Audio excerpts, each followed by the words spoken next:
czajnikowy.pl. W dzisiejszym odcinku podejmiemy temat kawy rozpuszczalnej, a więc można powiedzieć genialnego rozwiązania, które pozwala się cieszyć smakiem ulubionego naparu nawet w najmniej przystępnych, najbardziej odległych i nieprzyjaznych zakątkach świata. To w zasadzie, szczerze mówiąc, tyle atutów tego rozwiązania. Ale wróćmy do początku, do momentu, kiedy w ogóle powstała kawa rozpuszczalna i po co zaczęto ją produkować.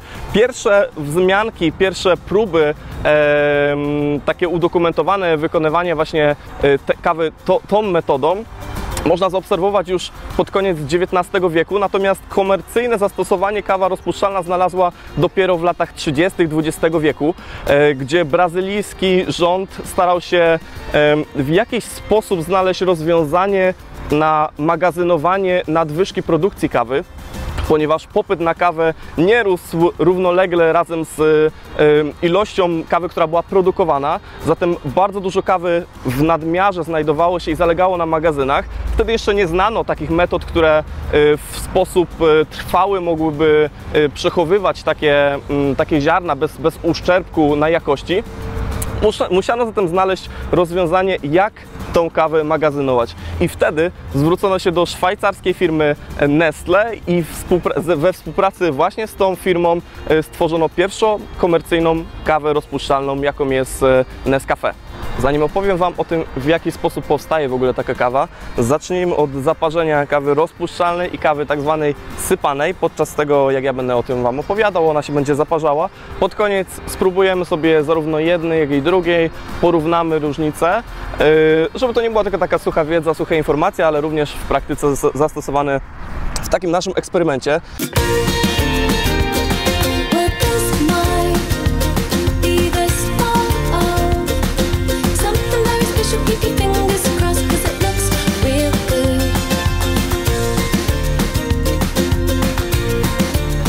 Oczywiście kawa rozpuszczalna jest już od razu gotowa do picia zaraz po zalaniu, natomiast dajmy szansę również zaparzyć się kawie sypanej, abyśmy mogli je ze sobą porównać. A teraz zajmijmy się tym procesem produkcji kawy rozpuszczalnej. Do momentu, kiedy kawa jest wypalana, w zasadzie ten proces wygląda dokładnie w taki sam sposób jak w przypadku kawy sypanej. Po prostu kawa dalej wędruje do laboratoriów, gdzie cały proces parzenia jest dokonywany, natomiast w przypadku sypanej po prostu trafia na półki sklepowe, gdzie możecie ją kupić. Tutaj warto zwrócić uwagę na to, że sam proces zaparzania kawy tej rozpuszczalnej zupełnie inaczej wygląda niż w przypadku kawy sypanej, w przypadku takiego zwykłego zalewania kawy czy zaparzania kawy w domu, ponieważ właśnie w tych laboratoriach kawa jest zalewana bardzo małą ilością wody, tak żeby stężenie tego naparu było bardzo, bardzo wysokie. Też ta woda dochodzi do temperatur rzędu 175-180 stopni dzięki zastosowaniu bardzo dużego ciśnienia, a więc jak widzimy, te metody parzenia w ogóle nie przystają do tych naszych domowych, które na co dzień stosujemy i również niezbyt dobrze oddziałują, szczerze mówiąc, na kawę. Generalnie chodzi tylko i wyłącznie o to, aby wyciągnąć jak najwięcej smaku z ziarenek, aby jak najwięcej takiego intensywnego ekstraktu osiągnąć. Następnie po wykonaniu całego procesu kawa jest w dalszym ciągu klarowana, w dalszym ciągu redukowana, aby to stężenie było jak największe. Natomiast w tym momencie można się zatrzymać i rozróżnić dwie różne metody osiągnięcia już takiego suchego granulatu. Pierwszą z nich będzie metoda z zastosowaniem liofilizacji, a więc mamy tutaj sytuację, w której kawa jest bardzo, bardzo mocno zamrożona. Następnie w tym procesie woda zostaje wyparowana z pominięciem stanu ciekłego, dzięki czemu uzyskujemy cały duży blok już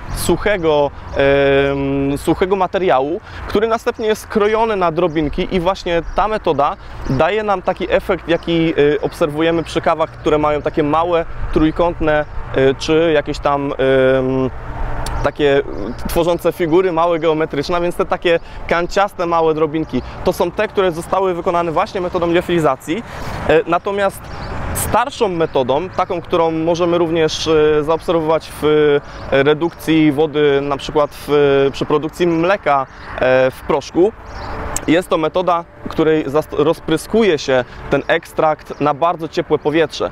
W tej sytuacji para wodna momentalnie uchodzi do góry, natomiast na dół spadają nam drobinki już suchej kawy rozpuszczalnej. Zatem różnice w wyglądzie kawy rozpuszczalnej wynikają właśnie z tego, czy zostało zastosowane metoda z użyciem sublimacji, czy może właśnie z tym rozpryskiwaniem na gorące powietrze, czyli czy są takie kryształki kanciaste, czy może właśnie te drobinki przypominające nam bardziej może takie zbite płatki śniegu. Jakie jest w takim razie oddziaływanie tej kawy w odróżnieniu właśnie do kawy sypanej, którą zaparzamy sobie w domu właśnie już z całych ziarenek, czy ze zmielonych bardziej ziarenek kawy? W zasadzie można powiedzieć, że oddziaływanie na nasze zdrowie no niewiele się różni, ponieważ nie dodajemy żadnych innych substancji, ponieważ w dalszym ciągu jest to po prostu wysuszona, zaparzona kawa. Można tutaj wskazać troszeczkę mniejszą ilość kofeiny. Można też zwrócić uwagę, że dla osób, które mają problemy z cholesterolem, taka kawa nie będzie aż tak bardzo podnosiła cholesterolu, jak w przypadku właśnie tych metod bezpośrednio zalewanych wodą, czyli właśnie tych, gdzie ziarna kawy zalewamy wodą. Chociaż tutaj taka ciekawostka, bo warto po prostu użyć zwykłego filtra papierowego, aby pozbyć się tych substancji, które powodują wzrost cholesterolu. Natomiast w gruncie rzeczy, tak jak powiedziałem, różnica między jedną kawą, czyli tą rozpuszczalną, a tą, którą pijemy zazwyczaj w formie tak zwanej sypanej, jest praktycznie znikoma. Warto jednak zwrócić uwagę na to, że znaczna różnica to jest właśnie smak, to jest właśnie ilość aromatów, to jest jakość ziaren, która została użyta. Nie ma co ukrywać, że jakość ziaren, która jest zastosowana do produkcji kawy rozpuszczalnej, jest no bardzo, bardzo niska. Najczęściej jest to ziarno, które nie spełniło wymogów plantatorów, nie spełniło wymogów tych wszystkich palarni, które kupowały wcześniej ziarno, a więc jest to ziarno niskiej jakości. To ma też za zadanie zrekompensować tą cenę całej produkcji kawy rozpuszczalnej, ponieważ dokładamy cały proces pracy ludzi już od tego momentu wypalenia, której w przypadku zwykłej kawy zwyczajnie nie ma.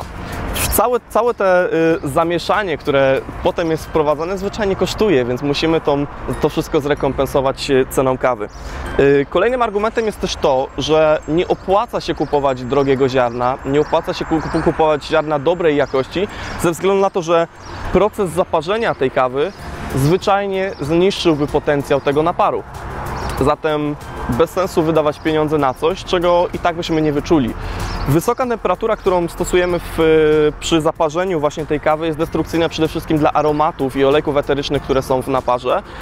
Dlatego kawa sypana zazwyczaj charakteryzuje się właśnie intensywnością właśnie doznań tych aromatycznych, gdzie ten smak równolegle z aromatami się rozwija w naszych ustach, w naszym nosie. Możemy to wszystko bardzo bogato, pełnie doświadczać. Natomiast w przypadku kawy rozpuszczalnej najczęściej jest to zwyczajny smak goryczki, delikatnej może kwasowości i niewiele więcej się tam dzieje.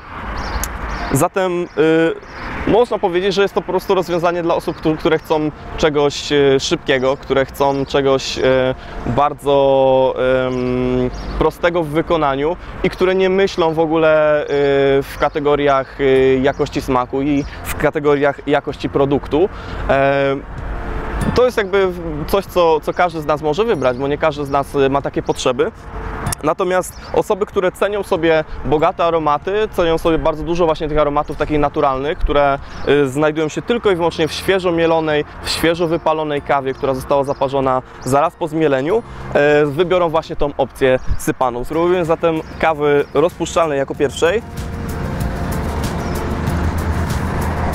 Tutaj intensywność tak naprawdę możemy regulować tym, ile dosypiemy granulek. No, tak jak wcześniej powiedziałem, jest tutaj bardzo dużo smaku, natomiast przede wszystkim goryczki, jakichś takich niezbyt przyjemnych, drewnianych aromatów, które się tam pojawiają.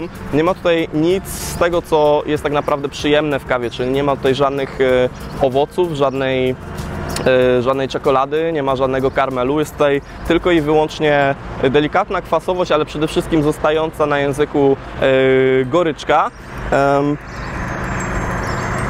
No i ten, szczerze mówiąc, taki charakterystyczny właśnie smak dla troszeczkę starszej kawy. Jeśli byście sobie zaparzyli kawę w taki klasyczny sposób i odstawili sobie na dzień, spróbowali, zauważcie, że ona zmienia troszeczkę smak. Sprawdźmy sobie w takim razie teraz tą drugą, która została zaparzona takim normalnym sposobem. Tutaj już możemy zaobserwować na samym początku zupełnie inny kolor tego naparu. Jest to jasno opalone ziarna, więc nie mamy tutaj praktycznie w ogóle goryczy. Dużo jakichś owocowych takich doznań. Delikatna brzoskwinka gdzieś się przebijająca. A więc widzimy, że tak naprawdę możemy wyróżnić bardzo dużo aromatów, które gdzieś tam się pojawiają, bardzo, bardzo pozytywnych. Nie ma przede wszystkim tej bardzo nieprzyjemnej goryczki gdzieś tam z tyłu języka gryzącej. A więc jeśli mielibyśmy tak jak w Matrixie wybrać niebieską albo czerwoną, w tym przypadku filiżankę, ja skupiłbym się i skłonił bardziej w kierunku tej niebieskiej. Na samym końcu, ponieważ powiedziałem, że kawa nie ma żadnej różnicy między kawą rozpuszczalną a kawą sypaną, jak chodzi o właściwości na zdrowie, chciałbym Was przestrzec szczególnie przed kawami rozpuszczalnymi 3 w 1. To jest akurat zupełnie inny temat, ze względu na to, że kawa rozpuszczalna w takich saszetkach to zaledwie gdzieś około kilkanaście, 10%. Pozostała część tej masy to są różnego rodzaju konserwanty, różnego rodzaju cukry, tłuszcze, a więc masa rzeczy, która no nie za bardzo jest dla nas zdrowa i nie za bardzo dla nas dobra. W przypadku czystej kawy rozpuszczalnej albo sypanej nie chcę Wam niczego sugerować. Ja skłaniam się ku niebieskiej filiżance i właśnie tą filiżankę zabieram w takim razie do picia, a Was zapraszam na czajnikowy.pl.